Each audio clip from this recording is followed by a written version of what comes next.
Hey there, just a quick update. It is September 4th. Alita, happy birthday yesterday. I did not have any service while I was in Stehekin. I was expecting to, because the ferry had it the day before, but it did not yesterday morning. So happy belated birthday, Alita.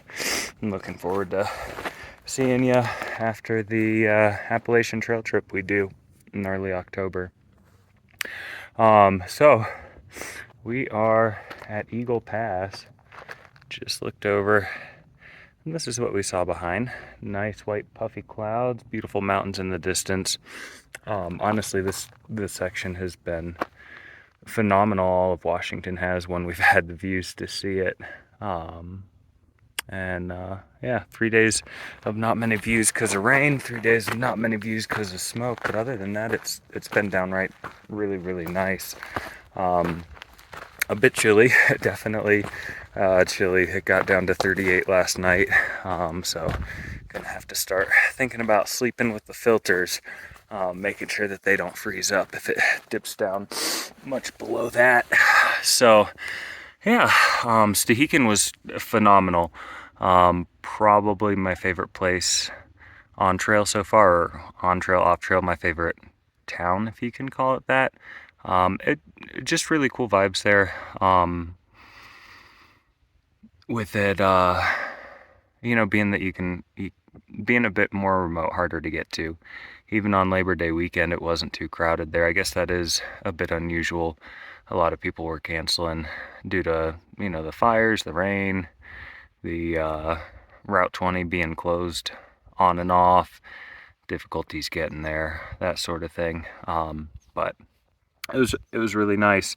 The Stehekin Bakery, some people say it's overhyped. I firmly object to that. It is properly hyped. Best food that I've had on trail.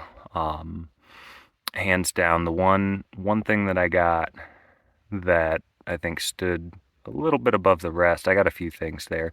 Their sticky buns were amazing, but the one thing that just they absolutely nailed every aspect of it was they only have it on Sunday mornings for breakfast. The egg and a biscuit, and that biscuit was not even close. It was absolutely the best biscuit I've ever had. And it had sausage and egg inside of it.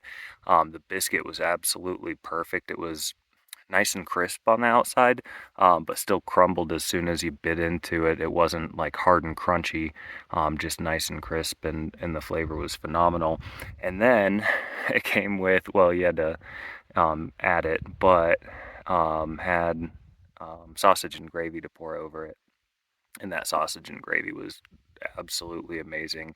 A white gravy, thin but not liquidy thin, just not super lardy thick, which for me is my favorite type of gravy, especially for biscuits. I thought the best biscuits and gravy I'd ever had was at Bob Evans, but Bob Evans, I'm sorry, you're gonna have to stand aside. This was pretty good. So that was fantastic. Stehekin I didn't realize how much of a valley it really was. The climb out yesterday, the temperature dropped a bit. It was, highs in the 70s yesterday, and it was a bit cloudy. So we took our time in the morning and didn't hike out until the afternoon. We really just had the goal of getting that climb out of the way. That puts us getting into Mazama in a time where we can take a 0 day there. I can run to Winthrop, and we can still get to the terminus by the 9th. So timing wise, that worked out pretty well. But that climb up, I didn't realize how high up all those mountains were that were around us. We were down. Stehekin is at 1,100 feet above sea level, and where we slept last night was about 68. So more than a vertical mile. It's actually, I believe, a bit more than the Grand Canyon, at least if you do the south rim, from the south rim down to the bottom, or from the bottom back up, I guess would be more apples to apples if we're talking about climbing. But the elevation difference was just wild. 8 miles of about 700 feet a mile up, which to put that into perspective, that's not insane. It is a pretty steep up, but not stupid steep. But just the fact that it kept doing that for 8 miles relentlessly. By the time we got to the top, we were ready to be done, but we did go up to um, Boulder Butte and got some photos up there. It was pretty, about another half a mile and 400 feet up. So plenty of vertical yesterday. Got most of that out of the way. I think today we've got a lot of down to do still ahead of us. We went over Purple Pass yesterday. This is Silver Pass here. We kind of went along a mountain down a little bit into a valley, but still stayed pretty high. I think we got down to about 6,000, maybe a little bit below that, and then came back up. I don't have an elevation profile for this since it's an alternate. We're off the PCT because of the fire closure. So yeah, I think that's about it. Been doing a little bit of reflecting, thinking about the hike coming to a close, and it's starting to get real.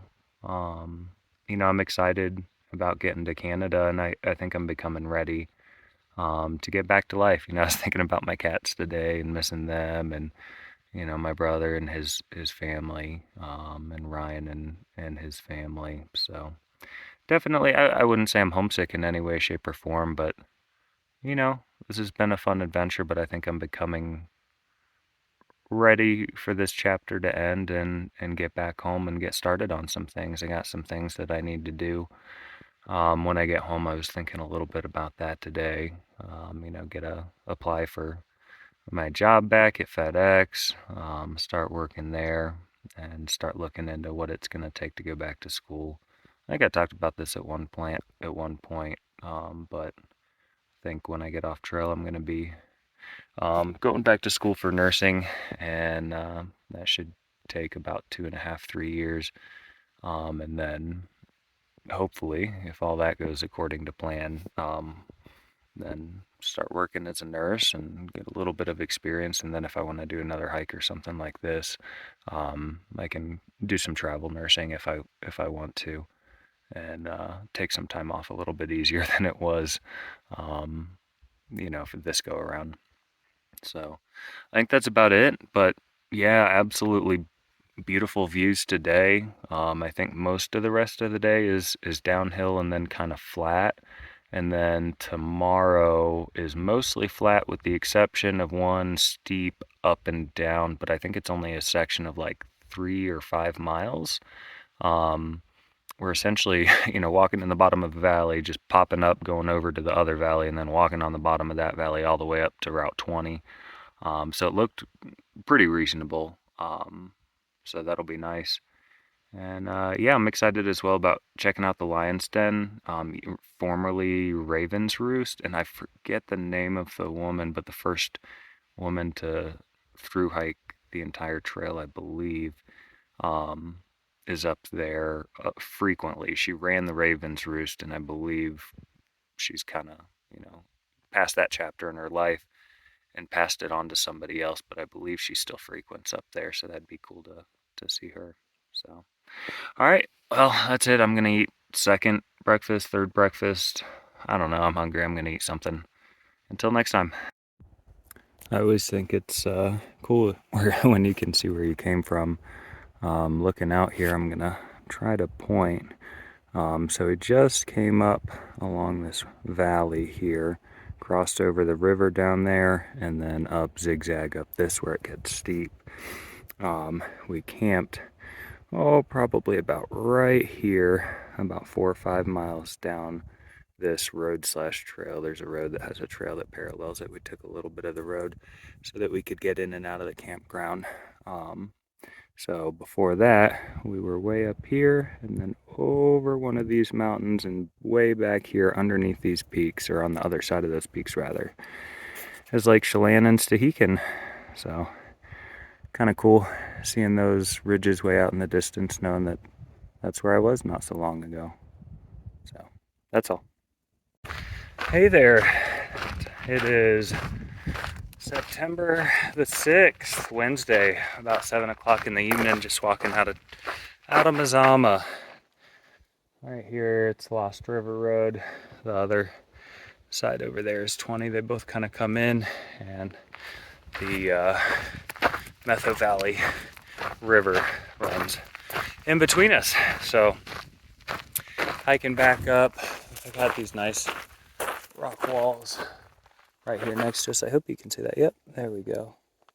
So pretty pleasant hike. The grading on the road has not been bad at all. That's normally the case. They don't make the cars go up the same grade that they make the hikers go up in the mountains.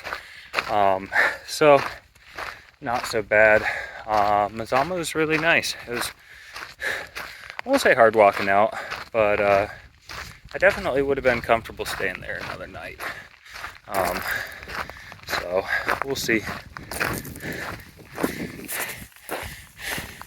Hey, how are you?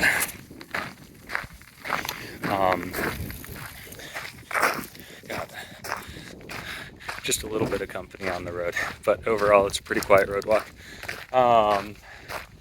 So yeah, last time walking out of town, when we got over to the general store, I saw the logbook there. I'd been to the general store before, but previously overlooked where the logbook was, and kind of looking through there, seeing some of the names. I don't know, just kind of reminiscing a little bit.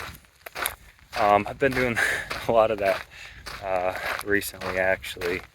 But, you know, it feels good. It feels good to be almost done.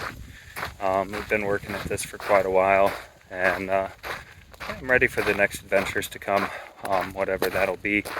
But looks like we got some pretty good weather for the next couple of days, so should get to finish off the hike, you know, on a positive note. So interesting news, good news overall. I got a call from my cousin Christy today that lives in Seattle, and she was saying that her trail race is back on. I said, how the hell is that happening? The trail's closed. The very southern portion of the trail she's supposed to be racing on is part of what's closed on the PCT from the Blue Lake fire. So it looks like they're probably going to open that trail, but my guess, based on the proximity of the fire, is they're just going to open it north of Highway 20, so there will still be a section of trail south of there that's closed, which for me, that doesn't really change anything.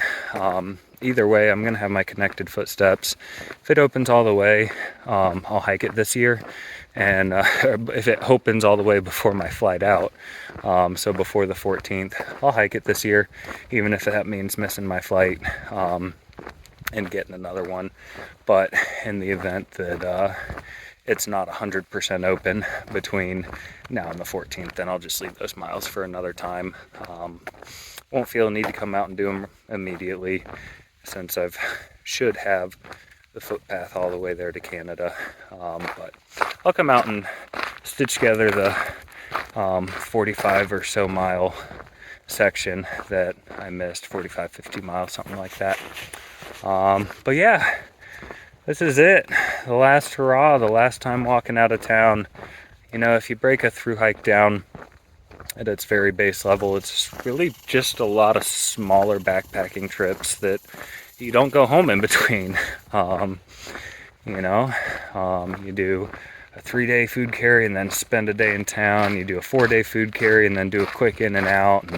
And, but essentially it's, you know, the same thing that I've been doing for years, is section hikes on the AT. You just string a bunch of them together, and this is the last one on the PCT, you know, so definitely a little bit sad about that. Not terribly, but, you know, I've had a great time out here, and it's always kind of hard to see chapters of a life close. And, you know, this is a small chapter, only being 6 months, only being 5 months, but it's been a lot of fun being out here. So definitely going to miss it, but I am ready for a warm bed and some of the creature comforts that you get when you live in a house instead of a tent. So that's about it. So game plan for today. Oh yeah, I don't think I ever talked about why I'm road walking right now, and Lost and Found is nowhere to be found. She is She doesn't have a continuous footpath and doesn't really care about that. She's just hiking the open trail as she goes by. So she's doing the trail walks on the alternate, but she's not doing the road walks, which I don't blame her at all for. So I'm hiking up here to Ballard Camp, and that is where the trail splits. So there's a road, or where the road splits off and the trail goes the other way. So there's a road that goes up to Hart's Pass. There's a guy that runs the hostel, Raven. He's gonna be taking a group of people up here. He does every morning at 7 a.m. So